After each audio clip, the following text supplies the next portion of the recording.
Hello friends, welcome back in the class of digital communication. Today we will study about second chapter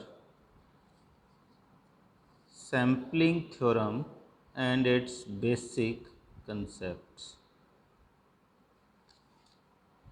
In this chapter we will study about what is sampling theorem,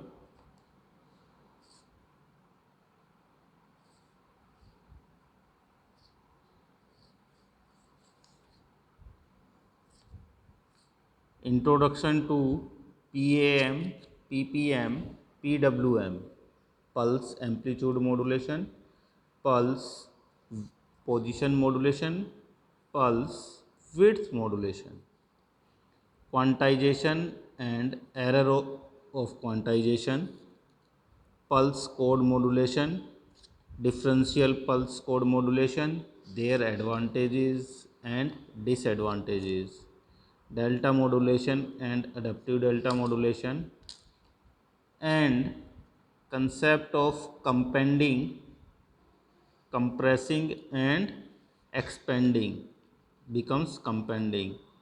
And last topic of this chapter is frequency hopping spread spectrum technique. We will study about these topics one by one, and this chapter is of 22 marks.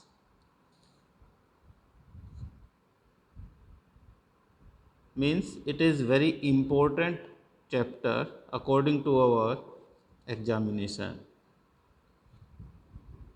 Let us start with sampling theorem. Before start with sampling theorem, let us recall some topics from communication. Means first of all we get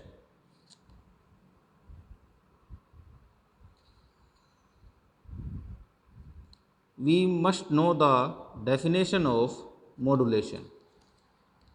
We have studied this definition in our subject Principle of Communication Engineering in third semester. The definition is modulation is the process of changing the parameter of the carrier signal in accordance with the instantaneous value of modulating signal. Modulation is the process of changing the parameter of carrier signal in accordance with instantaneous value of modulating signal. Means कि modulation एक ऐसा process है जिसमें हम carrier signal की property को change करते हैं। कैरियर सिग्नल की प्रॉपर्टी को चेंज करते हैं किसके अकॉर्डिंगली? मॉड्यूलेटिंग सिग्नल के अकॉर्डिंगली। जैसे जैसे मॉड्यूलेटिंग सिग्नल चेंज होगा वैसे वैसे हमारा कैरियर सिग्नल चेंज होगा। Carrier signal is a signal with constant amplitude but very high frequency, and modulating signal is our message signal, our information signal. Modulating signal is that signal which we want to transmit.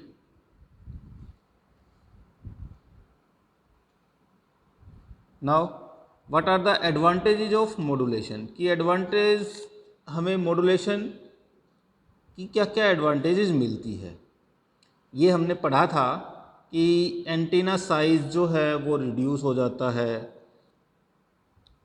इसमें जो interference है बाहर के signal का वो कम हो जाता है, कम्युनिकेशन रेंज जो है वो बहुत ज़्यादा इंक्रीज हो जाती है, एक साथ हम कई सिग्नल्स को भेज सकते हैं, that is multiplexing.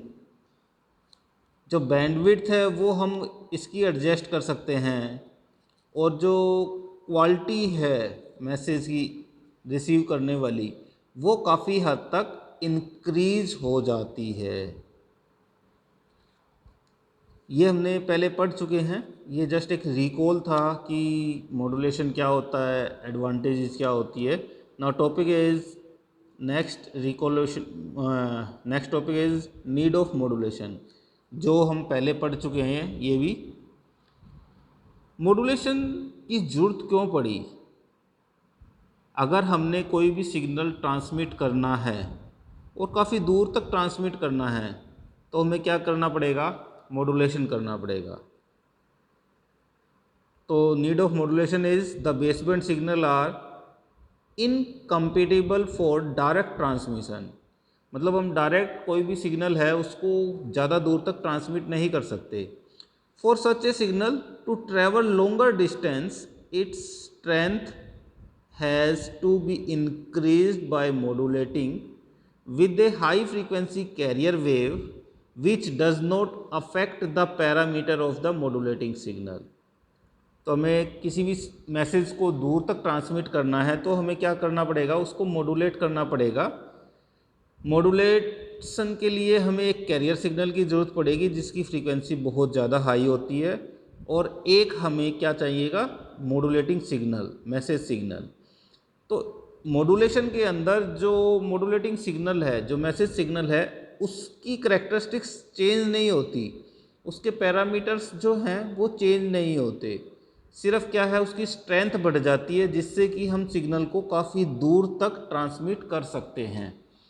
This is the need of modulation. These topics we have already studied in third semester. Now topic is type of modulation, कि मॉड्यूलेशन के कितने टाइप्स हैं।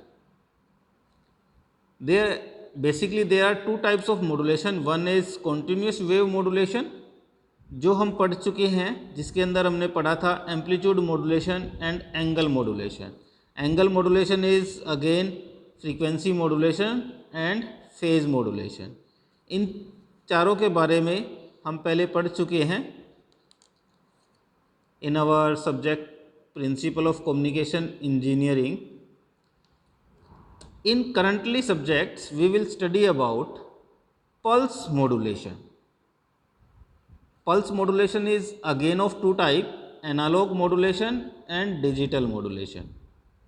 एनालॉग मॉड्यूलेशन, जिसमें जो सिग्नल आउटपुट में आएगा वो एनालॉग की फॉर्म में होगा, पर कैरियर सिग्नल जो है वो क्या होगा? डिजिटल सिग्नल होगा। डिजिटल मॉड्यूलेशन में जो आउटपुट आएगी वो भी डिजिटल में होगी और कैरियर सिग्नल जो है वो भी डिजिटल में होगा। एनालॉग मॉड्यूलेशन के अंदर आएगा हमारा pulse amplitude modulation, pulse width modulation, pulse position modulation, और डिजिटल मॉड्यूलेशन में आएगा pulse code modulation and delta modulation. हम इन के बारे में एक एक करके पढ़ेंगे, डिजिटल मॉड्यूलेशन के बारे में, पल्स मॉड्यूलेशन के बारे में। तो डेफिनेशन देखते हैं हम पल्स मॉड्यूलेशंस की क्या होती है। पल्स मॉड्यूलेशन की डेफिनेशन होती है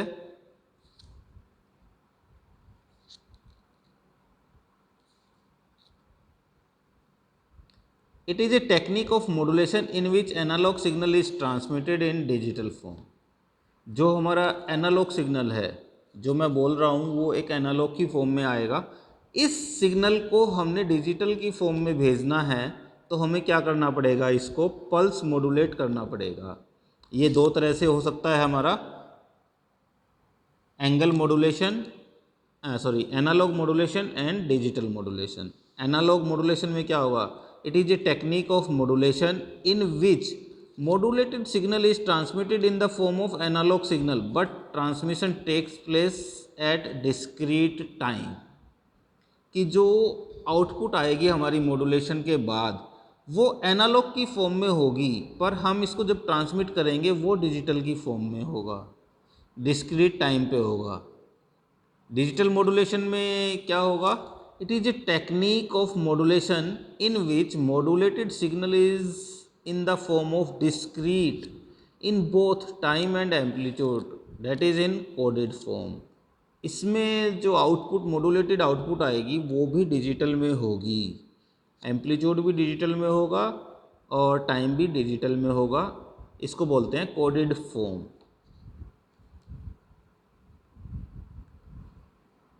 जो डिजिटल मॉड्यूलेशन है उसके लिए सबसे इम्पोर्टेंट जो टॉपिक है that is sampling.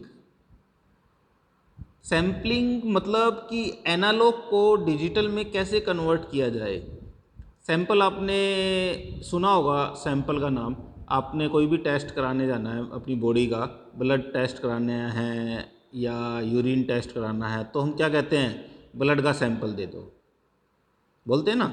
Same sampling is the process of taking samples of analogue signal at regular interval of time to convert analogue signal into digital signal.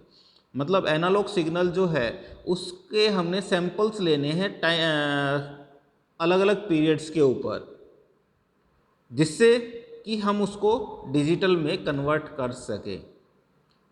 जैसे पोस्टमार्टम होता है, तो पोस्टमार्टम में किसी भी बॉडी का क्या करते हैं, अलग अलग पार्ट से छोटे छोटे सैंपल्स लेते हैं।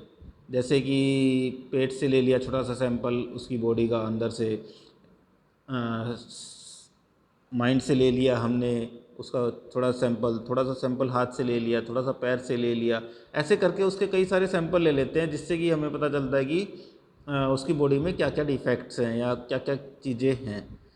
ऐसे ही एनालॉग सिग्नल के हम सैंपल्स लेते हैं अलग अलग टाइम्स के ऊपर, जिससे कि हम उसको डिजिटल में कन्वर्ट्स कर सकें। तो definition is sampling is the process of taking samples of analog signal at regular interval of time to convert analog signal into digital signal. This is shown as this one. This is analog signal.